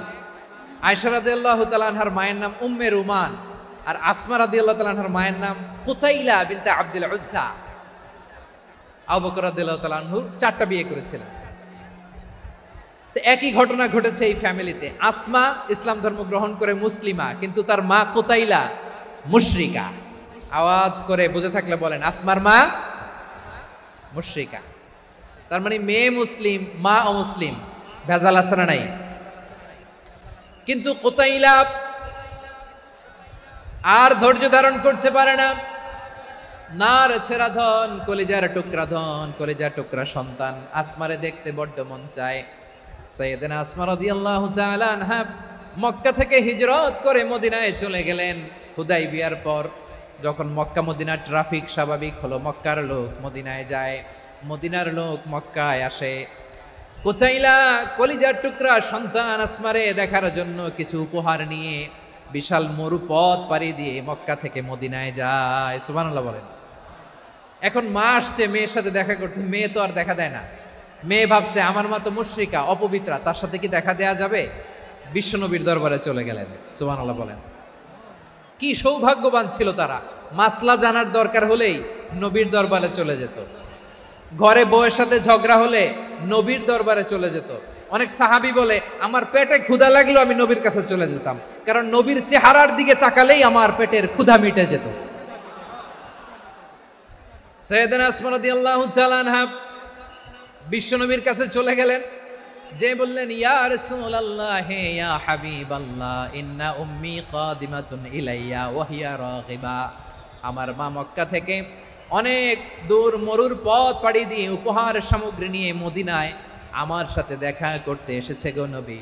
আমার জানতে বড্ড ইচ্ছে হয় আমি আমার মুশরিকা মায়ের সাথে একটু দেখা করতে পারবো কিনা। আফা আসিলুহা, আগে যেমনি আমি আমার মায়ের সাথে ভালো আচরণ করতাম, যেমনি আমি আমার মায়ের সাথে সদাচরণ করতাম গো নবী, এখন আমি মুসলিমা মা মুশরিকা, এখনো কি আগের মতো সদাচরণ করতে পারবো নাকি? বিশ্বনবী বললেন নাম সিলিহা, হ্যাঁ রে আসমা, অবশ্যই অবশ্যই, আগে ঠিক যেমন তুমি তোমার মায়ের সাথে ভালো আচরণ করতে এখনো তেমনি আগের মতো ভালো আচরণ করবা। আওয়াজ করে পড়েন সুবহানাল্লাহ। কি ইসলাম আমরা পেয়েছি, কত ব্রড মাইন্ডেড আমাদের ইসলাম, কত ওপেন মাইন্ডেড ইসলাম, কত ওপেন আপ করতে পারে, চিন্তা করতে পারেন। বিষ্ণু বললেন হ্যাঁ অবশ্যই, নাম সুলিহা, আগে যেমনি ভালো আচরণ করছো আসমা এখন ওইরকমই করো, পারলে আরো বাড়ায় করো। সুবহানাল্লাহ বলেন। তাহলে আমার যে হিন্দু ভাইয়েরা হিন্দু বোনেরা ইমানের বদৌলতে দৌলতে আপনি ধন্য হয়েছেন, আপনার আম্মা আব্বা এখনো মুসলমান হয় নাই, তাদের জন্য দোয়া করেন, তাদের জন্য দোয়া করেন, আল্লাহ যেন তাদেরকেও ইমানের দৌলত দান করে। আমরা সবাই পড়ি আমিন, আরো জোরে পড়েন আমিন। এখন বলেন ইসলাম কি ন্যারো মাইন্ডেড রিলিজিয়ান না ব্রড মাইন্ডেড? লালমনিরহাটের যুবক ভাইরা আওয়াজ করো, ইসলাম কি ন্যারো মাইন্ডেড না ব্রড মাইন্ডেড? কতটা ব্রড মাইন্ডেড দেখেন। বিশ্বনবী সাল্লাল্লাহু আলাইহি সাল্লাম অমুসলিমরা যদি নবীকে উপহার দিত ওই উপহারও বিশ্বনবী গ্রহণ করতেন। সুবহানাল্লাহ পড়েন। আপনার অমুসলিম বন্ধু যদি উপহার দেয় সেটাও আপনি নিতে পারবেন, যেটা নেওয়া জায়েজ। কিন্তু আপনার বন্ধু যদি আপনার মদের বোতল দেয় নিতে পারবেন? হ্যাঁ, মদের বোতল দিলে পারবেন না। আপনার বন্ধু যদি আপনার পর্ক দেয়, পর্ক শুকরের গোশত মিশ্রিত কোনো খাবার, ওটা নিতে পারবেন না। হালাল যে কোনো জিনিস নিতে পারবেন। বিশ্বনবী সাল্লাল্লাহু আলাইহি ওয়াসাল্লাম অমুসলিমদের দেয়া হাদিয়া গ্রহণ করতেন। কেমন নবী ছিলেন, আমার নবীরে চিনে নেন, আমার নবীর অ্যাটিটিউড জেনে নেন। বিশ্বনবী সাল্লাল্লাহু আলাইহি ওয়াসাল্লাম যখন কোনো জনপদে যেতেন 3টা অপশন নিয়ে যেতেন। প্রিয় ভাইয়েরা আওয়াজ করে বলতে হবে, কোন জনপদে গেলে আমার নবীর অপশন থাকতো কয়টা? আমার মতো 3 আঙ্গুল উঁচু করে দেখান আর বলুন আমার নবী কোন জনপদে গেলে কয়টা অপশন নিয়ে যেতেন? 1 নম্বর অপশন আসলিম তাসলাম। নতুন এলাকায় গেলে বলতেন আসলিম তাসলাম, ইসলাম ধর্ম গ্রহণ করো, শান্তিতে থাকবা, আমার ভাই হয়ে যাবো, আমরা ভাই ভাই, ইসলাম মানো, আমরা ভাই ভাই। অপশন নাম্বার কত? 1। যদি বলে না ইসলাম মানবো না, ওকে অপশন নাম্বার 2, মুসলিম হওয়ার দরকার নাই, লা ইকরাহা ফিদ্দিন, ইসলামে কোনো বাড়াবাড়ি নাই। খ্রিস্টান আছো থাকো, বৌদ্ধ আছো থাকো, ইহুদি থাকতে চাও থাকো, কিন্তু আমরা যেহেতু রিজিওনাল সুপার পাওয়ার, আমাদের আন্ডারে থাকো, ট্যাক্স দিয়া থাকো, এটার বলে জিজিয়া। আলেম যারা আছেন বুঝবেন এটার আরবিতে কি বলে, জিজিয়া। You pay us the tax, we will give you the security. তোমরা ট্যাক্স দিবা, আমরা সিকিউরিটি দিব, আমাদের আওতায় থাকবা, কেউ তোমাদেরকে আক্রমণ করতে পারবে না, আমরা নিরাপত্তা দিব। সুবহানাল্লাহ বলেন। এটা অপশন নাম্বার কত? আচ্ছা বুঝে থাকলে বলেন 1 নম্বর অপশন কি ছিল? ইসলাম। ইসলাম মানো, শান্তিতে থাকবা, ভাই ভাই, আমরা ভাই ভাই। অপশন নাম্বার 2, ট্যাক্স দাও, আমরা নিরাপত্তা দিব, মুসলিম হওয়া লাগবে না। এখন 1 নম্বরও মানে না, 2 নম্বরও মানে না, মুসলিম হবো না, ভালো খ্রিস্টান থাকো, ট্যাক্স দাও, আমরা সিকিউরিটি দিব না, এটাও মানি না। বিষ্ণু বলেন তাহলে তলোয়ার আমাদের আর তোমাদের মাঝে ফয়সালা করবে, মুসলিমও হবে না, ট্যাক্স দিবা, নিরাপত্তা দিব, আমরা সুপার পাওয়ার, আমাদের আন্ডারে থাকবে, এটাও না, তাহলে তোমাদেরকে তো আমরা বিশ্বাস করতে পারি না। কখন না কখন বিশ্বাসঘাতকতা করো, কার সাথে মিলে হাত মিলাও, তলোয়ার আমাদের মাঝে ফায়সালা করবে। তখন তিনি জেহাদের সশস্ত্র সংগ্রামের ঘোষণা দিতেন। সুবহানাল্লাহ পড়েন। দেখেন, পশ্চিমারা জেহাদকে এইভাবে চিত্রায়িত করে না। ওরা জেহাদ বলতে বুঝায় তলোয়ার, হাত কাটো, গলা কাটো না। জেহাদ সশস্ত্র সংগ্রাম 3 নম্বরে। অধিকাংশ ক্ষেত্রেই বিশ্বনবীর সুন্দর আচরণ দেখে, আরে আমার নবীর যে নুরানি চেহারা, অনেকে তো কেবল সিরেফ চেহারাটা দেখেই কালিমা পড়ে মুসলমান হয়ে গিয়েছে। যারা মুসলিম হয় নাই তারা তাদের ইসলামেই বলবৎ ছিল, ট্যাক্স দিয়ে ইসলামের আন্ডারে ছিল। যারা এটাও মানে নাই ওইটাও মানে নাই, তাদের বিরুদ্ধে জেহাদ। বিষ্ণু ইসলাম 7ম হিজরিতে যখন খায়বার বিজয়ের পরে ইসলাম রিজিওনাল সুপার পাওয়ার হিসেবে আত্মপ্রকাশ করলো, বিশ্বনবী চিঠি লিখলেন অন্যান্য সুপার পাওয়ারের কাছে, রাষ্ট্রীয় চিঠি লেখে এক রাষ্ট্রপ্রধান আরেক রাষ্ট্রপ্রধানের কাছে। ঠিক কিনা বলেন? জানেন না আপনারা? এই যে 24-এর ছাত্র নাগরিক অভ্যুত্থানে, এই অভ্যুত্থান যখন শুরু হয়, আমি তখন সাউথ আফ্রিকাতে একটা স্ট্যাটাস দিয়েছিলাম, কোটা নয় গোটা দেশ সংস্কার করা লাগবে। শুধু বাংলাদেশ নয়, সারা বিশ্বের বাংলা ভাষাভাষী লোকেরা এই আন্দোলনের সাথে সমর্থন তারা করেছে, এটাকে সাপোর্ট করেছে, তারা সমর্থন দিয়েছে। আমাদের ইউনাইটেড আরব আমিরাতের বাংলাদেশি ভাইয়েরা, তারা সেখানে রাস্তায় নেমে এসেছিল, জানেন? ওইখানে ডেমনস্ট্রেশন করা যায় না, সেখানকার সরকার তাদেরকে যাবজ্জীবন দিয়েছিল। তখন আমাদের এই যে প্রধান উপদেষ্টা ডক্টর মোহাম্মদ ইউনূস সরাসরি G2G বলে, এটারে G2G, government to government, G2G, উনি চিঠি লিখলেন যে তাদেরকে, ইউর হাইনেস, হে সম্মানিত আমির, আপনি আমার এই চিঠির কারণে আমার সম্মানে এই 53 জন বাংলাদেশিকে মাফ করে দেন। এই চিঠির বদৌলতে বেকসুর খালাস পেয়ে গিয়েছিল আমাদের ভাইরা। জানেন না এই ঘটনা আপনারা? তাহলে গভর্নমেন্ট টু গভর্নমেন্ট চিঠি দেওয়া হয়। 7ম হিজরিতে বিষ্ণু ইসলাম সব সুপার পাওয়ারের কাছে চিঠি দিলেন, রোমান সম্রাটের কাছে, পারস্য অধিপতির কাছে, মিশরের অধিপতির কাছে, সবার কাছে চিঠি লিখলেন। চিঠির ভাষা ছিল এরকম, মিন মুহাম্মাদিন রাসূলিল্লাহ ইলা মুকাওকিস আযীমিল কিবত, মুহাম্মদ রাসূলুল্লাহর পক্ষ থেকে মিশরের বাদশার কাছে, আসলিম তাসলাম, ইসলাম মানো শান্তিতে থাকবা, সালামুন আলা মান ইত্তাবা আল হুদা, শান্তি তার জন্য যে হেদায়েতের অনুসরণ করে। সুবহানাল্লাহ পড়েন। তো এই চিঠি অনেকে ভালোভাবে রিসিভ করেছে, অনেকে এই চিঠি পাওয়ার পরে নবীর কাছে আবার ইন রিটার্ন উপহার পাঠিয়েছে। কি পাঠিয়েছে? উপহার। মিশরের বাদশাহ মুকাওকিস, তিনি বিশ্বনবীকে বিশাল এক উপহারের ডালি পাঠিয়েছেন। মিশরের বাদশাহ মুকাওকিস ছিলেন ধর্মে খ্রিস্টান। লালমনিরহাটের ভাইয়েরা আওয়াজ করে বলেন, মিশরের বাদশাহ ধর্মে কি ছিল? খ্রিস্টান। কি উপহার দিয়েছিল আমার নবীকে? শুনতে মনে চায়? আওয়াজ নাই লালমনিরহাটের গলায়, শুনতে মনে যায়? 1000 স্বর্ণ মুদ্রা, 1000 স্বর্ণ মুদ্রা। 2টা খ্রিস্টান দাসী, একজনের নাম মারিয়া বিনতে শামউন আল কিবতিয়া, আরেকজনের নাম সিরিন বিনতে শামউন আল কিবতিয়া। একজন খ্রিস্টান দাস 20 থান কাপড় জামা বানানোর জন্য, আমরা নবী যেন সেলাই করে জামা বানাতে পারে, এজন্য 20 থান কাপড়, 20 থান ফাইন গার্মেন্ট। সুবহানাল্লাহ পড়বেন না? এরপরে একটা গাধা, যেটার নাম ছিল উফাইর, আর একটা খচ্চর, এটার নাম ছিল দুলদুল। খচ্চর চিনেন? গাধা আর ঘোড়ার ক্রসিং এ যে প্রাণীটা দুনিয়াতে আসে, এটার খচ্চর বলে। তো এই যে সুপার পাওয়ার খ্রিস্টান বাদশার কাছে নবী চিঠি লিখলেন, ওই খ্রিস্টান বাদশা আমার নবীকে উপহার দিল। বিশ্বনবী এই উপহারগুলো সানন্দে গ্রহণ করেছে। সুবহানাল্লাহ পড়বেন না? তাহলে অমুসলিম কেউ যদি আপনাকে উপহার দেয়, হালাল উপহার হলে আপনি গ্রহণ করতে পারবেন।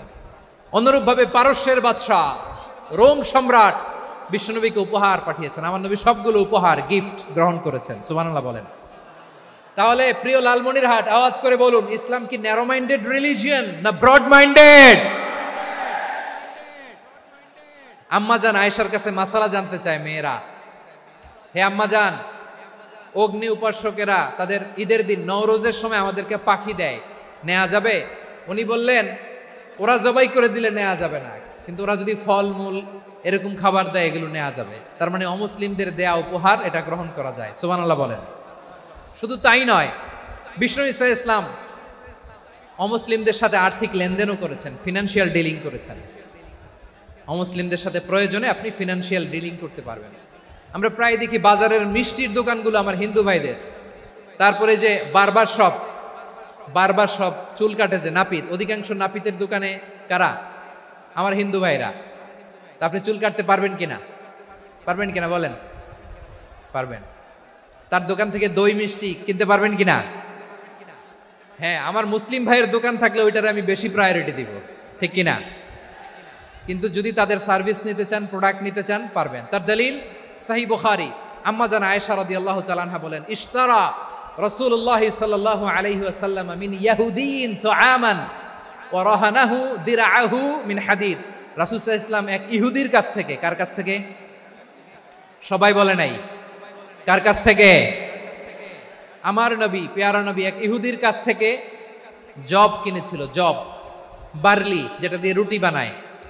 ওই জবের দাম দেওয়া টাকা পয়সা নবীর কাছে ছিল না। ফলে নবী ওনার একটা পোশাককে মর্গেজ রেখেছিলেন, মর্গেজ, বন্ধক, যে এখন এটার দাম দিতে পারবো না, কয়েক কেজি বার্লি নিয়ে যাই আর বন্ধক হিসেবে আমার জামাটা রেখে গেলাম, যেই দিন দাম দিব ওই দিন জামাটা ছুটাই নিয়ে যাব।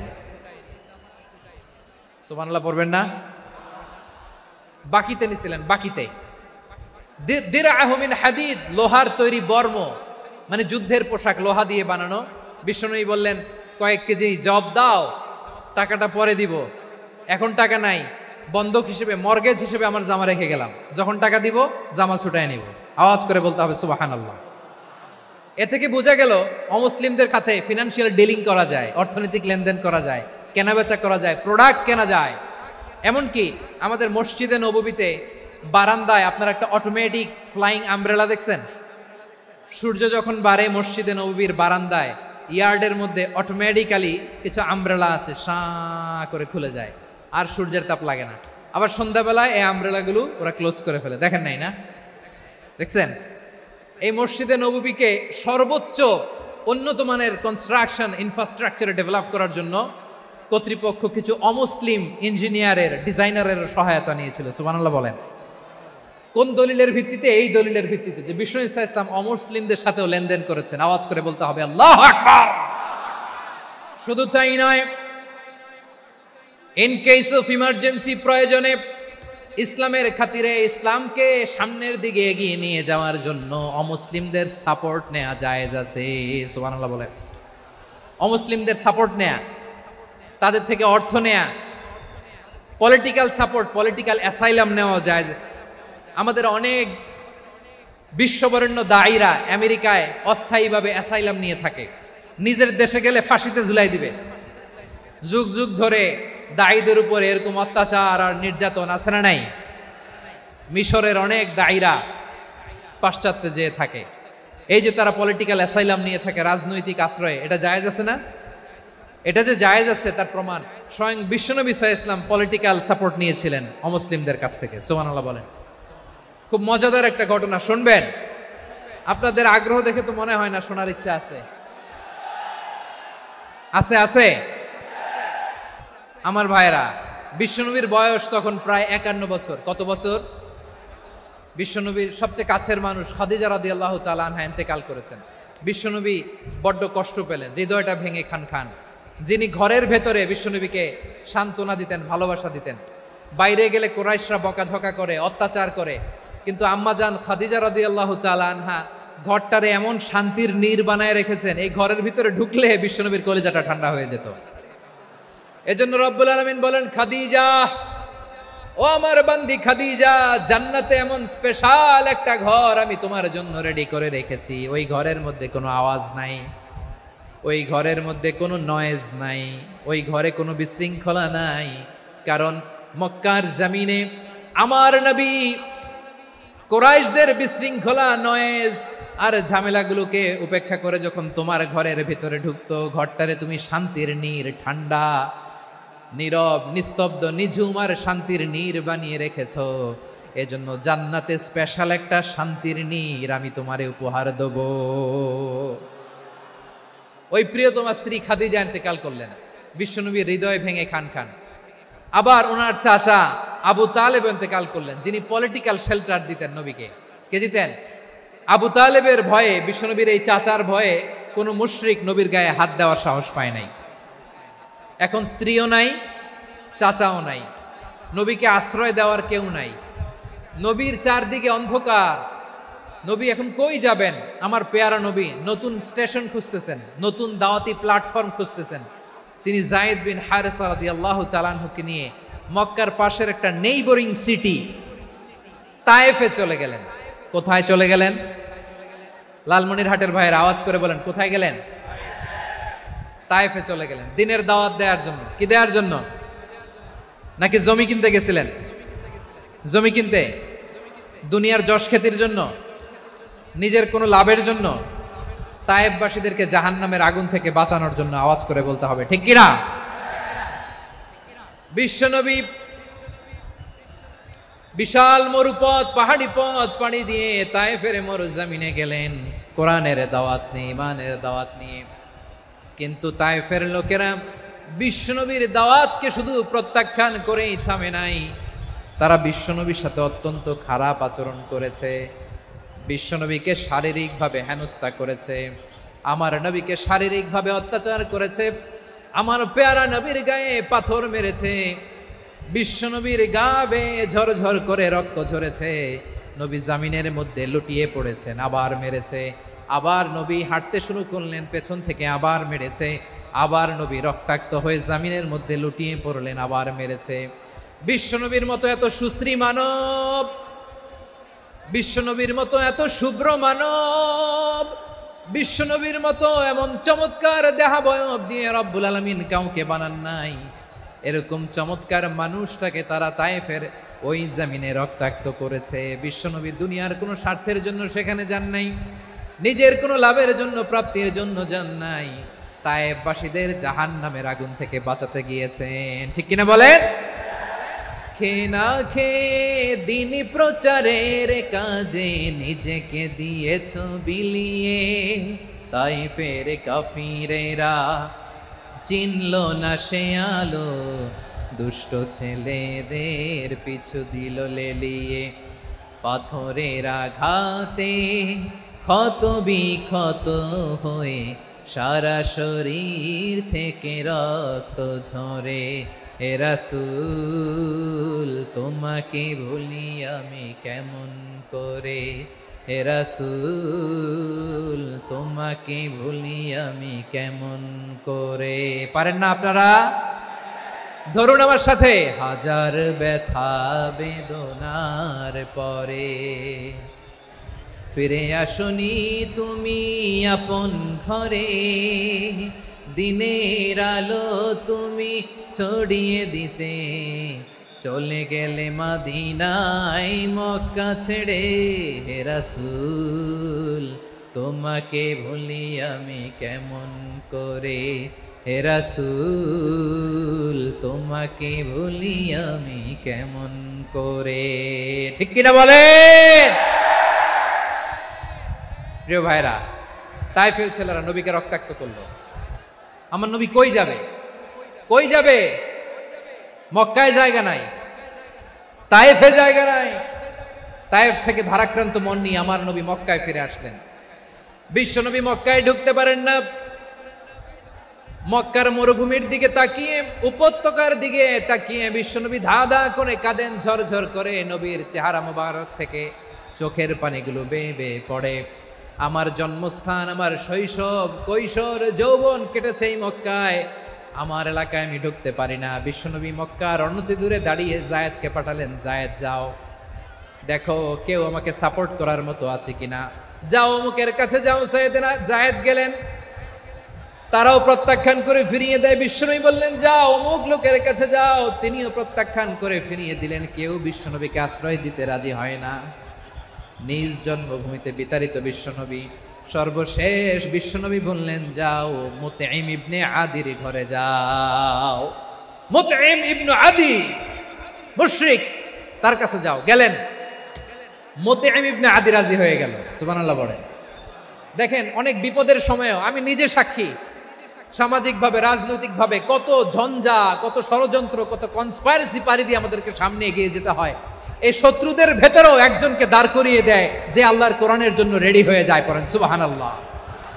মুতঈম ইবনে আদি, আল্লাহ তার মনকে নরম করে দিলেন। মুতঈম বলে, মুহাম্মদ আমি তোমাকে আশ্রয় দিব। তার দুই ছেলেকে পাঠালেন, যাও খোলা তলোয়ার নিয়ে, স্কট দিয়ে, গার্ড অফ অনার দিয়ে মোহাম্মদকে মক্কায় ঢুকাও, আর বলো আমি আমান দেব। আমান কি দিব? আমান মানে সিকিউরিটি, নিরাপত্তা। সিকিউরিটি ছাড়া, আমান দেওয়া ছাড়া কেউ থাকতে পারতো না মক্কায়। দুই ছেলে বিষ্ণু ইসা ইসলামকে নিয়ে আসলো। নবী কাবার চারদিকে তাওয়াফ করলেন, নামাজ পড়লেন। আবু জাহেল, উতবা, শাইবা, ওয়ালিদ ইবনে মুগীরা সবাই দেখে, কেউ কিছু করতে পারে না। কারণ মুতঈম ইবনে আদি ঘোষণা দিয়েছেন, আমি মুহাম্মদকে আমান দিয়েছি, মুহাম্মদের গায়ে যেন কেউ স্পর্শ না করে। আওয়াজ করে পড়েন সুবহানাল্লাহ। নবীর এই বিপদকালে মুহূর্তে মুতঈমের হৃদয়টারে নরম করে দিল কে? আচ্ছা লালমনিরহাটের ভাইয়েরা বলেন, এই মুতঈম কি মুসলিম ছিল না মুশরিক? সবাই বলতে হবে মুসলিম না মুশরিক? তাহলে মুশরিকের কাছ থেকে নবী পলিটিক্যাল অ্যাসাইলাম, আধুনিক রাষ্ট্রবিজ্ঞানের ভাষায় পলিটিক্যাল অ্যাসাইলাম, যেটাকে বলে রাজনৈতিক আশ্রয়, উনার আমান বা নিরাপত্তার এই ঘোষণায় তিনি মক্কায় ঢুকলেন। যতদিন নিরাপত্তা ছিল ছিলেন। মুতঈম যখন মারা গেল, বিষ্ণু ইসলাম হিজরত করে মদিনায় চলে গেলেন। সুবহানাল্লাহ। কিন্তু মুতঈম যে বিশ্বনবীর উপকার করছে এটা বিশ্বনবী ভুলে নাই। আমাদের অনেকে আছে উপকার করার পরে আর খেয়াল থাকে না, খাওয়ার পরে গলা দিয়ে নামলে আর খেয়াল থাকে না। এরকম আছে না নাই? আমার নবী ভুলে নাই। বদরের প্রান্তরে 70 জন কাফেরকে যখন বন্দী করে বিশ্বনবীর সামনে হাঁটু গেড়ে দাঁড় করানো হলো, বসানো হলো, 70 জন কাফের। কয়জন? বিশ্বনবী তাদের দিকে তাকিয়ে বললেন, সহিহ বুখারীর বর্ণনা, লাউ কানাল মুতঈম ইবনে আদি হাইয়ান সুম্মা কাল্লামানি হাউলাঈ নাতনা লা তারাকতুহুম লাহু।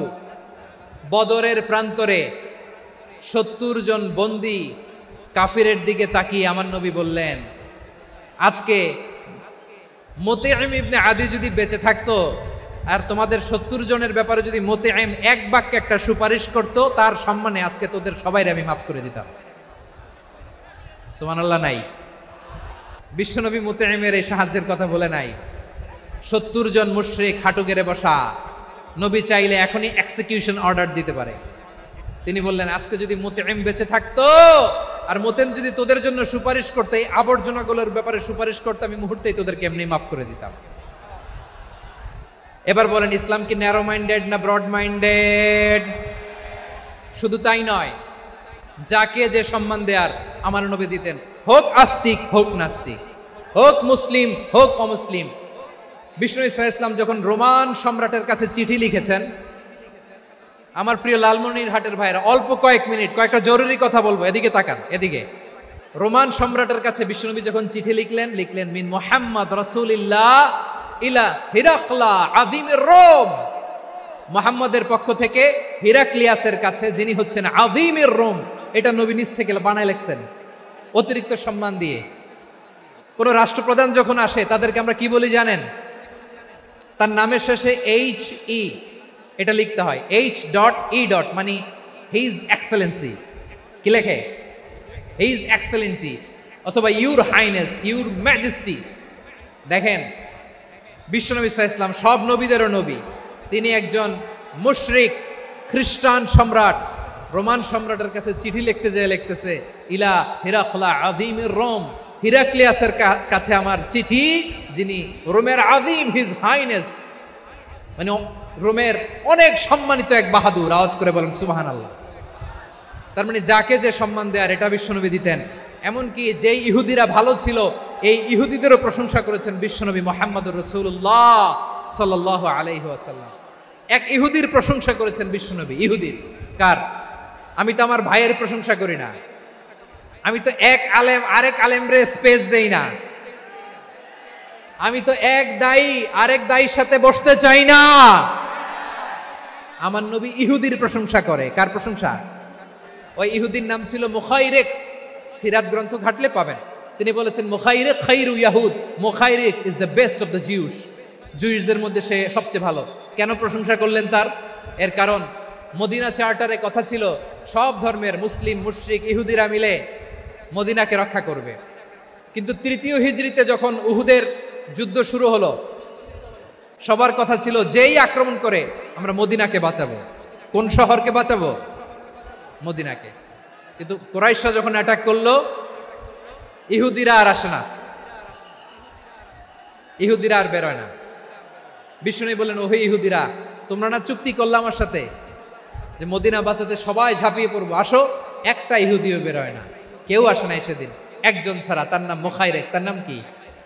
মুখাইরেক বাহাদুরের মতো ঘোড়সাওয়ার হয়ে বেরিয়ে গেলেন এবং বললেন, গোটা ইহুদি সাম্রাজ্যের একজনও যদি না আসে, আমি মুখাইরেককে কেউ ঘরে আটকে রাখতে পারবে না। বেরিয়ে আসলেন, এসে বললেন, আমি মুহাম্মদের পক্ষে যুদ্ধ করব। আমি মারা গেলে আমার সম্পদ আমার উত্তরাধিকারীরা পাবে না, আমার সম্পদ তোমরা মুহাম্মদকে দিয়ে দিবা। সুবহানাল্লাহ বলেন। উহুদের ময়দানে 70 জন মুসলমান শহীদ হলো। এই ইহুদি, সেও মুসলমানের পক্ষে যুদ্ধ করে নিহত হলো। সুবহানাল্লাহ বলেন। মুসলিমদের লাশ যখন নিয়ে আসা হলো, এই মুখাইরিকের লাশও নিয়ে আসা হলো। মুসলিমদের লাশের পাশে মুখাইরিকের লাশ দেখে বিশ্বনবী মুখাইরিকের প্রতি অনেক খুশি হলেন।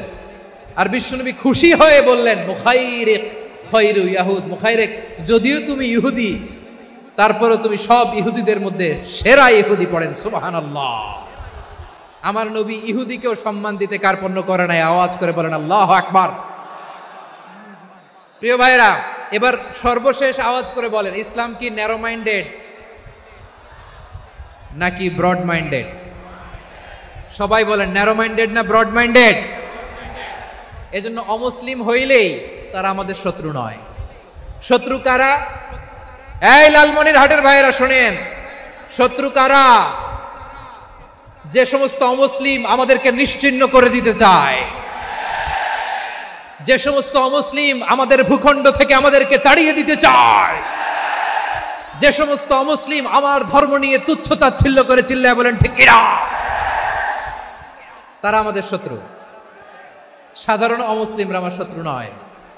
এই যে হিন্দুরা থাকে, এরা আমার ভাই, বৌদ্ধরা আমার ভাই, খ্রিস্টানরা আমার ভাই, ইহুদিরা আমার ভাই। তারা দিনই ভাই নয়, তারা মায়ের পেটের ভাই নয়, তারা মানবিক দিক থেকে ভাই। ও মানুষ, আমিও মানুষ। ইসলাম মানুষকে সম্মান করে, চিল্লায় বলো ঠিক কিনা।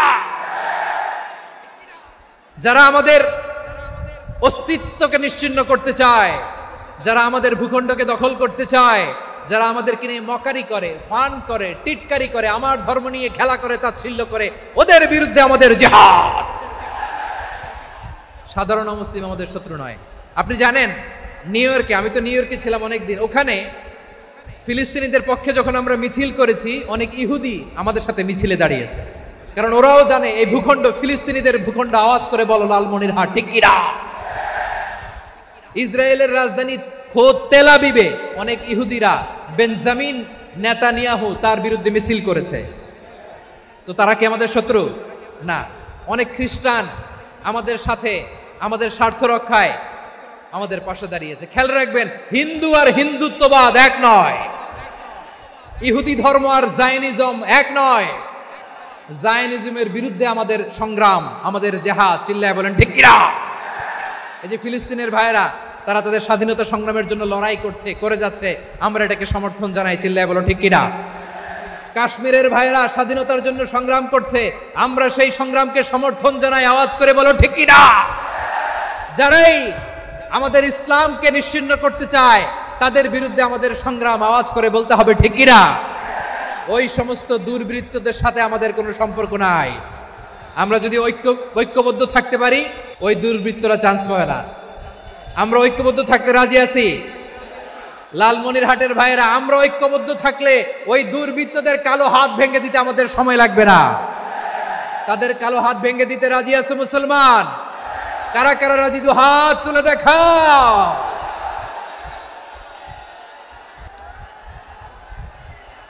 আমার প্রাণ প্রিয় লালমনিরহাটের ভাইয়েরা, শত্রু কাফের আর অশত্রু কাফেরের মধ্যে পার্থক্য আছে না নাই? আবু তালেবও মুশরিক, আবু জাহেলও মুশরিক, কিন্তু দুই মুশরিকে পার্থক্য আছে না নাই? আবু তালেব নবীর চাচা, মুশরিক, মারা গিয়েছে মুশরিক অবস্থায়, কিন্তু আজীবন আমার নবীকে আগলে রেখেছে, আমার নবীকে সাপোর্ট করেছে, ভালোবেসেছে। আবু জাহেলও মুশরিক, মারা গিয়েছে মুশরিক হিসেবে, আজীবন আমার নবীর বিরুদ্ধাচারণ করেছে।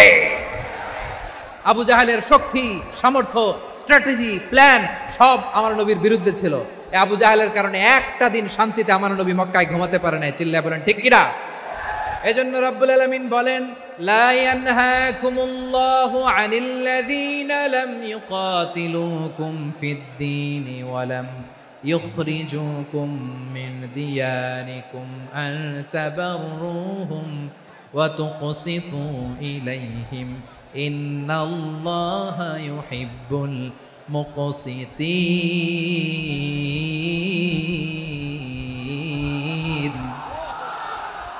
আল্লাহ বলে, গোলামেরা শোনো শোনো, যে সমস্ত অমুসলিম তোমাদের সাথে ধর্মযুদ্ধে লিপ্ত হয় না, তোমাদের বিরুদ্ধে যে সমস্ত অমুসলিম অস্ত্র ধরে না, যে সমস্ত অমুসলিম তোমাদেরকে তোমাদের জন্মস্থান থেকে ভূখণ্ড থেকে তাড়িয়ে দেয় না, তাদের সাথে ভালো আচরণ করতে আমি আল্লাহ নিষেধ করি নাই। তাদের সাথে সদাচরণে কোনো নিষেধাজ্ঞা নাই, বরং তাদের সাথে সদাচরণ করো, এটাই আমি আল্লাহ চাই। তাহলে আমার যে অমুসলিমরা আমাদের সাথে শত্রুতা করে না, তুচ্ছতাচ্ছিল্য করে না, আমাদের ভূমি থেকে আমাদেরকে উচ্ছেদ করতে চায় না, আমাদের বিরুদ্ধে অস্ত্র ধরে না, ওই অমুসলিম ভাইদের সাথে আমাদের কোনো দ্বন্দ্ব আছে? কোনো বিরোধ আছে? বরং আছে ভালোবাসা। বরং আছে কি? এই ভালোবাসা দিয়ে আমরা বিশ্ব জয় করব। রাজি আছো মুসলমান? আমাদের পুঁজি ভালোবাসা। আমাদের পুঁজি কি? এবার আওয়াজ করে বলেন, আমার এই পুরো আলোচনা থেকে the religious coexistence, peaceful coexistence, শান্তিপূর্ণ সহাবস্থান, কমিউনাল হারমোনি, এই সাম্প্রদায়িক সম্প্রীতি, এই আলোচনা থেকে কি বুঝলেন? ইসলাম কি ন্যারো মাইন্ডেড না ব্রড মাইন্ডেড? এই ব্রড মাইন্ডেড হৃদয় নিয়ে ভালোবাসা দিয়ে আমরা বিশ্ব জয় করতে চাই। রাজি আছেন? আল্লাহ কবুল করুক। আমরা সবাই পড়ি আমিন। লালমনিরহাটের জেলা স্টেডিয়ামে আমার প্রিয় মায়েরা, বোনেরা, আপনাদের জন্য একটা হাদিস বলে শেষ করব। বিশ্বনবী বলেন, আমার মায়েরা খেয়াল করে শুনুন, বিশ্বনবী আপনাদের উদ্দেশ্য করে বলেন, আল মারআতু ইযা সাল্লাত খামসাহা ওয়া সামাত শাহরাহা হাফিজাত ফুরুজাহা আতাআত বা'লাহা ফালতাদখুল মিন আইয়ি আবওয়াবিল জান্নাতি শাআত। বিশ্বনবী বলেন, ও রমণীরা, ও নারীরা, যে সমস্ত নারী এই 4টা কাজ করবে, এই 4টা কাজের গ্যারান্টি দিবে, তাদেরকে জান্নাতের 8টা দরজার গ্যারান্টি দেয়া হবে। কি 4টা কাজ? 1 নাম্বার, আল মারআতু ইযা সাল্লাত খামসাহা, যে নারী 5 ওয়াক্ত নামাজ পড়ে। কি করে? জেলা স্টেডিয়ামে অবস্থানরত আমার নারীরা, বোনেরা, বিশ্বনবী আপনাদেরকে 4টা কাজের কথা বলেছেন, খুব বেশি না। 4টা করলে 8 জান্নাতের দরজা সব খোলা। কোনটা দিয়ে যাবেন? যেটা দিয়ে মনে চায়। 1 নাম্বার 5 ওয়াক্ত নামাজ। আমার বোনেরা জোহরের নামাজ পড়তে পড়তে এটা আসরে নিয়ে যায়, আসর পড়তে পড়তে এটা মাগরিবে নিয়ে যায়। এরকম আছে না নাই? লালমনিরহাটে হয়তো নাই। আমার বোনেরা এটা করবেন না। ইন্নাস সালাতা কানাত আলাল মুমিনিনা কিতাবাম মাওকুতা, সময় মতো পড়বেন। সামাত শাহরা, রমাদানের রোজাগুলো রাখবেন। হাফিজাত ফুরুজাহা, যে নারী তার চরিত্রকে হেফাজত করে, তার প্রাইভেট হেফাজত করে, তার লজ্জাস্থান হেফাজত করে। ও মায়েরা, আপনার এই গর্ভ যে কত দামি আপনি জানেন না। আপনার এই গর্ভ থেকে জন্মাবে আগামীর সালাহুদ্দিন আল আইয়ুবী। আপনার গর্ভ থেকেই জন্মাবে ইমাম আল মাহদি আল মুনতাজার। আপনার পেট থেকে জন্মাবে আবু সাইদের মতো বীর সৈনিক।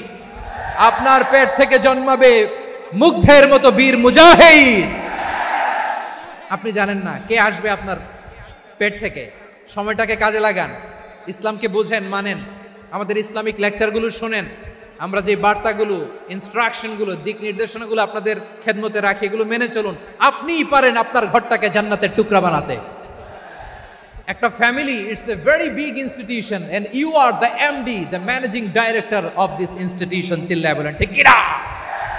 চাইলেই পারেন ঘরটারে জান্নাতের টুকরা বানাতে। 5 ওয়াক্ত সালাত, রমাদানের রোজা, নিজের চরিত্রের হেফাজত, ও আতাআত বা'লাহা, স্বামীর আনুগত্য। এটাতে অনেকে ভুল করে থাকে। হায় রে আমার বোনেরা, স্বামীর আনুগত্যকে এটা নিজের অপমান মনে করবেন না। আপনার স্বামী আপনার সবচেয়ে বড় গার্ডিয়ান, তিনি আপনার সবচেয়ে ভালো চায়। নারী কখনো গার্ডিয়ানশিপের বাইরে থাকতে পারে না। হয় আপনি বাবার গার্ডিয়ানশিপের ভেতরে, বাপ না থাকলে ভাই আপনার গার্ডিয়ান, ভাই না থাকলে চাচা গার্ডিয়ান, বিয়ের পরে আপনার স্বামী আপনার গার্ডিয়ান। শরিয়া সম্মত স্বামীর আদেশগুলো আপনি মেনে চলবেন, কিন্তু শরিয়া বিরুদ্ধ কোনো আদেশ মানতে আপনি বাধ্য নয়। আওয়াজ করে বলুন সবাই ঠিক কিনা? এই 4টা কাজ যদি কোনো নারী করে, বিশ্বনবী বলেন জান্নাতের 8টা দরজা খোলা। তোমার যেটা দিয়ে মনে চায় সেটা দিয়ে জান্নাতে তুমি এন্ট্রি নিতে পারবা। আমরা এখানে লালমনিরহাটের সোহরাওয়ার্দী ময়দানে আজকে যেমন একত্রিত হতে পারলাম, আল্লাহর জান্নাতেও যেন একত্রিত হতে পারে। আল্লাহ তুমি তৌফিক দান করো। আল্লাহ আমার এই কলিজার টুকরা যুবক ভাইদেরকে তুমি ওমরে ফারুকের মতো কবুল করো। জেলা স্টেডিয়ামে অবস্থানরত আমার মা বোনদেরকে তুমি ফাতেমার মতো, খাদিজার মতো কবুল করো। আমাদের কলিজার টুকরা সন্তানদেরকে তুমি সালাউদ্দিন আল আইয়ুবীর মতো কবুল করো।